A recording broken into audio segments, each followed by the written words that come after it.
La Première Guerre mondiale, ce grand suicide européen, ne cesse d'impressionner nos esprits émoussés. Nous sommes les descendants de ce cataclysme, même si nous n'avons plus la connaissance directe des derniers témoins.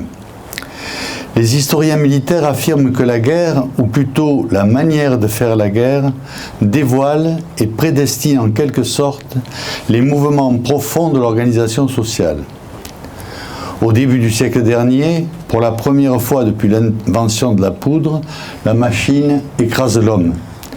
L'artefact se retourne contre son démiurge.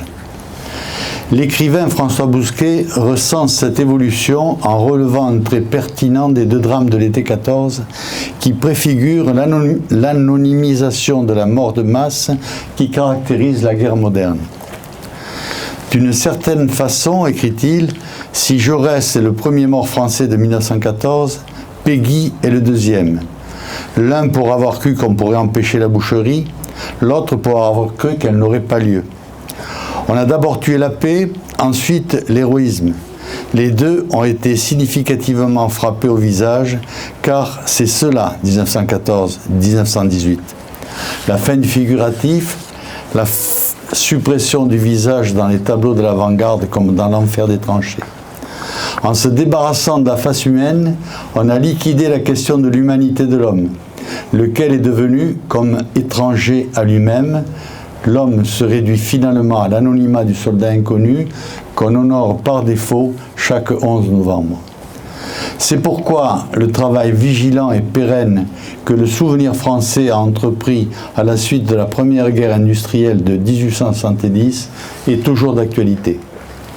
En entretenant matériellement la mémoire des soldats tombés au champ d'honneur, en veillant jalousement sur leur sépulture, en exigeant de retrouver la trace des disparus, en gravant le nom des oubliés sur les monuments publics et dans les cimetières, le souvenir français participe à notre travail de mémoire.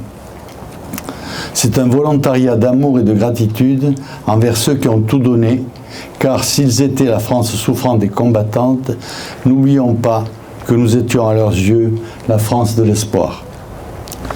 Arrêtons-nous quelques instants et demandons-nous combien de fois n'ont-ils pas été trahis, ces soldats morts pour la patrie, et combien de fois leur espoir n'a-t-il pas été foulé par notre lâcheté collective ou notre indifférence. À ce titre, la ville d'Orange a toujours apporté sa contribution dans l'accomplissement de ce devoir patriotique qui nous rappelle que les morts gouvernent les vivants. Le retour à Orange de la sépulture du commandant Georges Goumin en est l'illustration la plus récente.